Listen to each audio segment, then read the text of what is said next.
Olá, seja bem-vindo de volta às nossas aulas aqui da nossa disciplina, na verdade a nossa série através da Bíblia, da Escola Charles Spurgeon Online. Sou o professor Felipe Prestes e nós estamos aqui para mais uma das nossas aulas falando sobre a nossa carta de 2 Coríntios.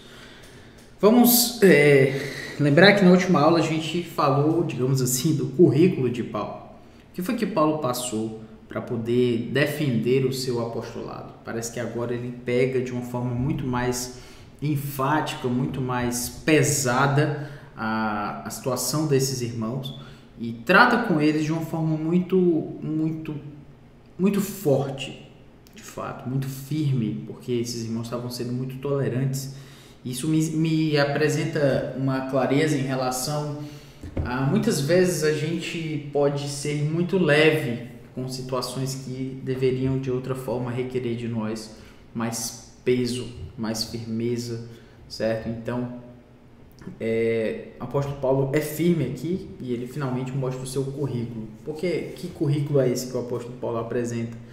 É um currículo exatamente de quem sofreu, de quem amou a igreja, de quem sofreu por ela, de quem não tratou a igreja como uma forma de se auto-beneficiar, mas pelo contrário, alguém que sofreu, que perdeu, ou seja, que teve prejuízo aqui na terra para poder amar a igreja. Paulo poderia ter ficado na sua casa e não ter passado por tudo isso, mas ele amava a igreja exatamente por isso ele sofria por ela.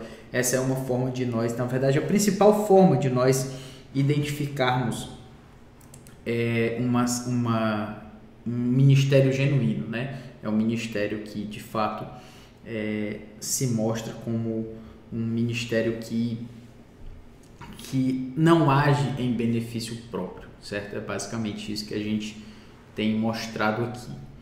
E agora a gente vai para o capítulo 12, e no capítulo 12 a gente vê aqui do 12, 1 ao 10, a gente vê o ministério autêntico.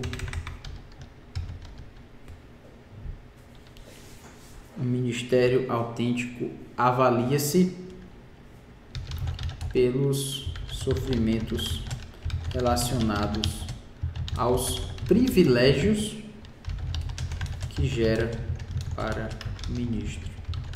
Porque é claro que a gente falou aqui de dor, de sofrimento, mas ao mesmo tempo o ministério, as dores do ministério também trazem algum benefício, né? Exatamente, se não fosse por isso, o ministro não haveria de ser um homem de fé. Então, o que a gente vai mostrar aqui é como o apóstolo Paulo apresenta esses benefícios, esses privilégios do seu próprio sofrimento, certo? Então, ele começa aqui nos versículos 1 a 10. Vamos ver aqui o que ele apresenta, né? Ele diz: se é necessário que me glorie, ainda que não convém, passarei as visões e revelações do Senhor. E por que Paulo está falando então dos seus sofrimentos? Exatamente porque ele precisa apresentar a sua defesa, né, em relação aos falsos apóstolos. E aqui ele diz, olha, se é necessário que me glorie, ainda que não convém, Paulo está se desculpando. Paulo não está à vontade em falar de si mesmo, inclusive desconfie de quem fica muito à vontade em falar das suas próprias realizações. Isso é de se desconfiar, de se impressionar, inclusive, de quem fica chamando a atenção para o que fez. Ele diz, tá bom, é para eu me defender, pois eu vou me defender. Mesmo que não convenha, mesmo que não seja o caso, mas eu vou me defender. Passarei as visões e revelações do Senhor. Paulo agora vai falar o que aconteceu com ele, o que foi que Deus fez com ele, né? Então vou falar para vocês. Conheço um homem em Cristo que há 14 anos foi arrebatado até o terceiro céu, se no corpo ou fora do corpo, não sei, Deus o sabe. E sei que o tal homem, se no corpo ou fora do corpo, não sei, Deus o sabe, foi arrebatado ao paraíso e ouviu palavras inefáveis, as quais não é lícito ao homem referir. Olha aqui o que aconteceu, né? De tal coisa me gloriarei, não porém de mim mesmo, salvo nas minhas fraquezas, pois se eu vier a gloriar-me, não serei nécio, porque direi a verdade, mas abstenho-me para que ninguém se preocupe comigo mais do que em mim vê ou de mim ouve. É interessante o apóstolo Paulo chamar a atenção aqui, porque se você prestar atenção, ele diz, olha, eu vou falar agora para vocês, eu nem queria, nem gostaria, nem acho que é o caso, mas se é necessário eu vou falar. E ele começa a falar do que aconteceu com ele. Ele teve uma revelação, há 14 anos, como ele diz, foi arrebatado ao terceiro céu. Então, uma discussão sobre o que é esse terceiro céu. Alguns dizem que o primeiro céu é o céu que é visível, o segundo é a atmosfera e o terceiro é a parte espiritual. Já ouvi essa discussão, mas de qualquer forma, ele foi para um plano espiritual, né? Para uma esfera espiritual. Se no corpo ou fora do corpo, ele diz, Deus não sei, Deus o sabe. E sei que o tal homem, obviamente ele está falando dele, mas na terceira pessoa, se no corpo ou fora do corpo, não sei, Deus o sabe. Novamente ele vai apresentar algumas dificuldades de lembrar aí o que foi exatamente o que aconteceu. Foi arrebatado ao paraíso e ouviu palavras inefáveis, palavras indizíveis, palavras que não podem, que não se consegue dizer. Eu sempre costumo lembrar que nesses casos a gente costuma comparar e falar para as pessoas sobre o que acontece na nossa vida a partir de parâmetros. Mas nesse caso, quando Paulo vai para o terceiro céu, quando Paulo vai para um lugar em que ele não tem parâmetros, porque a gente só conhece o mundo material, ele chega lá no mundo espiritual, ele nem sabe com o que comparar, ele viu coisas que não podem ser ditas porque ele não consegue, ele vai dizer o quê? Quando a gente chega em Apocalipse, de João falando de 7 olhos, de espada que sai da boca de alguém, como é isso? É porque ele viu coisas impressionantes e ele tenta achar na realidade alguns elementos para ser um parâmetro para ele falar, mas é difícil de entender. Por quê? Porque é difícil de falar também. Por isso ele diz, não é lícito ao homem referir. De tal coisa me gloriarei, ele diz, não porém de mim mesmo, salvo nas minhas fraquezas. Ou seja, ele não vai se gloriar porque foi Deus que levou ele para esse lugar.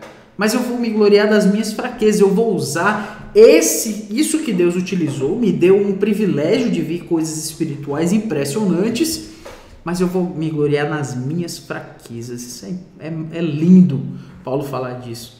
Você pode lembrar de alguma coisa que Deus lhe deu de especial e ainda assim Paulo dizer, eu vou falar da minha fraqueza, eu vou usar isso para falar da minha fraqueza. Vocês estão ouvindo aí os falsos apóstolos que ficam se comparando, que ficam se vangloriando, pois eu vou falar das minhas fraquezas.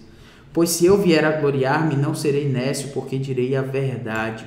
Não abstenho-me de que ninguém se preocupe comigo mais do que em mim vê ou de mim ouve. E aí ele vai começar a falar do seu espinho na carne, como a gente vê aqui,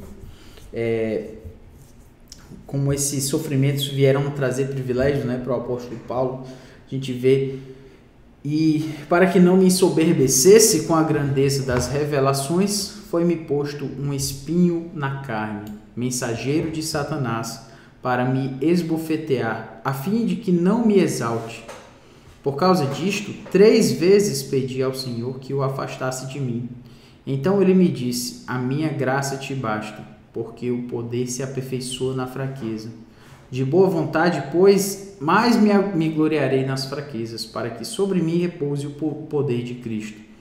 Pelo que sinto prazer nas fraquezas, nas injúrias, nas necessidades, nas perseguições, nas angústias, por amor de Cristo. Porque quando sou fraco, é que sou forte. Se você prestar atenção no que Paulo está fazendo, ele está mostrando aqui o que foi que Deus fez com ele. Deus deu algo muito especial para ele. Deus deu uma visão impressionante, uma visão daquilo que era espiritual, daquilo que era inefável, daquilo que era indizível. E o que Paulo faz com isso? Ele diz, Deus me deu isso, mas para que eu não me ensoberbecesse. Sabe o que me chama a atenção? Para que não me ensoberbecesse. Deus sabia que, dando para Paulo tais revelações, a primeira coisa que poderia acontecer com Paulo era se ensoberbecer, porque ele ia ver mais do que os outros viram. Eu fico imaginando, sinceramente, certo? Sinceramente, eu fico imaginando Paulo tendo visto coisas impressionantes. Ele ia chegar aqui na Terra e ia ver o pessoal discutindo sobre política.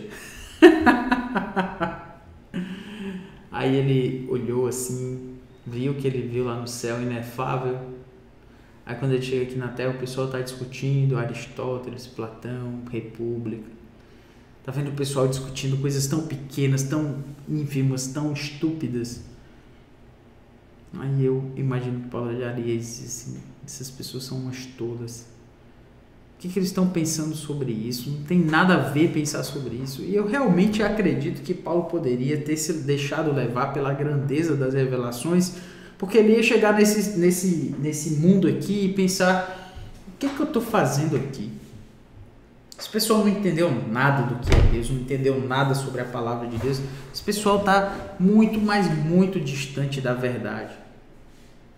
E o que foi que Deus fez com ele? Ele, exatamente para que ele não se ensoberbecesse, Deus colocou nele um espinho na carne.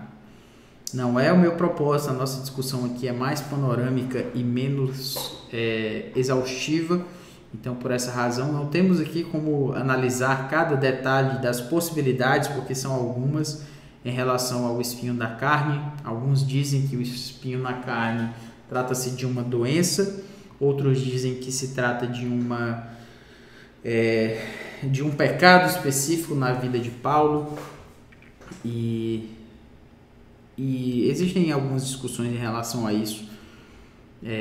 Alguns dizem que era uma pessoa especificamente que tentava o apóstolo Paulo, mas o ponto aqui é que esse espinho na carne, ele era um mensageiro de Satanás. Ele estava ali para esbofetear Paulo, para que Paulo não esquecesse do seu lugar, a fim de que não me exalte. Ele diz aqui que não me exalte. Aquilo precisava ser lembrado, Paulo precisava ser lembrado disso frequentemente. Qualquer posição de destaque, qualquer posição que por alguma razão venha fazer você achar que você é mais importante do que outras pessoas, Deus vai resolver esse problema para você. Deus vai lhe lembrar quem você é. E a gente vê aqui no versículo 8, por causa disto, 3 vezes pedi ao Senhor que o afastasse de mim. 3 vezes eu pedi a Deus que afastasse esse espinho de mim. Então ele me disse, a minha graça te basta, porque o poder se aperfeiçoa na fraqueza. Deus permitiu que Paulo permanecesse fraco e tornasse isso muito claro para o apóstolo Paulo. Isso aqui, Paulo, essa sua fraqueza que eu estou colocando aqui em você, é para que você não esqueça que Deus é maior, para que você não esqueça de que o Senhor é maior do que você. De boa vontade, pois, então Paulo diz, eu vou me gloriar nas fraquezas, para que sobre mim repouse o poder de Cristo. Eu vou me gloriar na minha fraqueza. Deus me deu a minha fraqueza, ó Coríntios, para que o Senhor fosse glorificado. Eu sou um vaso de barro para que a excelência do poder seja de Deus e não minha. Então vocês aí estão discutindo quem é o maior, quem é o mais importante, quem é o mais impressionante. Parece que isso já veio lá da época do Senhor Jesus Cristo, em que os discípulos discutiam isso. E Paulo disse, eu vou me gloriar na minha fraqueza, porque essa fraqueza Deus me deu para me lembrar o quanto eu sou pequeno. Mas ao mesmo tempo seria como se Paulo dissesse, vocês querem se gloriar? Eu vi coisas que vocês nunca viram. Eu vi coisas que vocês sequer sonham em ver. Eu fui para o terceiro céu.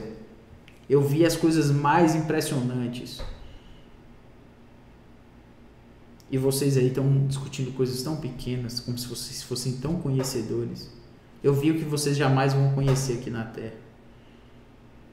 Mas ainda assim, exatamente por essa razão, Deus me fez fraco, para que eu não esquecesse que eu sou fraco e para que a glória fosse dele. Pelo que sinto fazer prazer nas fraquezas, Paulo diz, nas injúrias, nas necessidades, nas perseguições, nas angústias, por amor de Cristo, porque quando sou fraco, então é que sou forte. Isso mostra pra gente que todas as vezes que Deus mostra o quanto somos fracos, o quanto nós somos limitados, o quanto nós somos pecadores, o quanto nós... Isso tudo, irmãos, tudo é para que a gente lembre, nós precisamos de Deus. Ele é maior e eu sou pó. Cada uma das vezes que nós vemos nossas limitações, é Deus com um megafone dizendo pra gente, você é pó, mas eu sou Deus. E é disso que Paulo está falando aqui. Ele está precisando chamar a atenção para si de alguma forma, com todo o constrangimento do mundo. Mas então ele diz, tá bom, eu vi coisas grandiosas, mas Deus mostrou que eu sou fraco para que ele fosse glorificado. E foi assim que Paulo mostra que eu aprendi a ter prazer nas fraquezas, nas injúrias, necessidades, perseguições, angústias. Porque Paulo gosta de sofrer? Não, mas porque ele gosta de entender que ele é fraco, mas que Deus é forte e é maior do que ele. Porque quando sou fraco, é que sou forte. Porque quando quando Deus... ele escancara a minha fraqueza, Deus também escancara a sua grandeza. Então a minha força está exatamente em perceber que eu sou fraco, mas que eu dependo de Deus. É por isso que Paulo diz, quando eu sou fraco é que eu sou forte. Mas Paulo continua aqui mostrando, né, que fala dos seus dons sobrenaturais. Inclusive, o Carlos Oswaldo Pinto chama atenção para isso aqui, quando ele diz que agora ele está falando uma sessão anterior, e ele diz que um ministério autêntico, ele diz, aquilata-se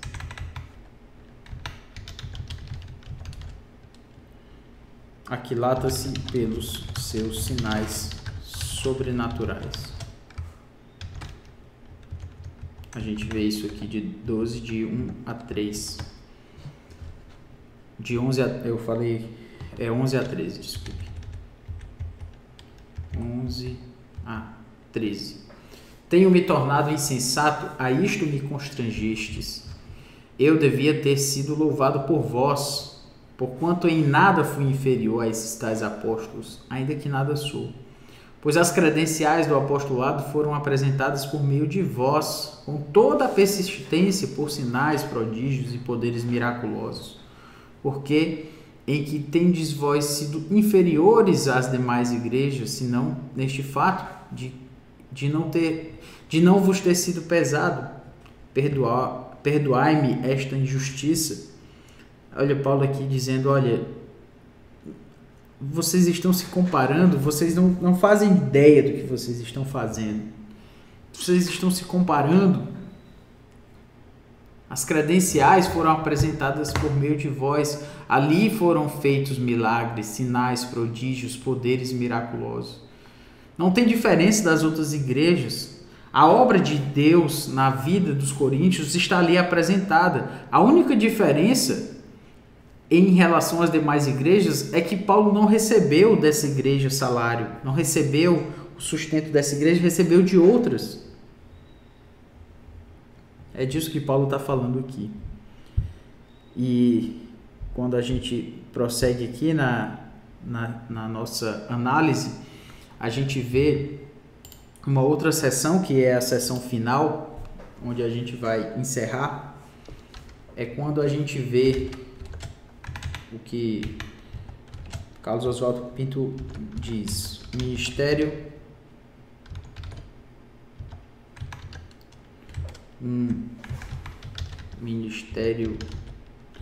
digno de ser seguido, almeja o aperfeiçoamento daqueles que alcança sem se beneficiar das vantagens que outros gozam. Aqui estamos de 12:14 até o 13:10. A gente vê aqui agora, novamente, a mesma ideia, né? Paulo repetindo essa mesma ideia de ser aquele que serve sem buscar um benefício próprio.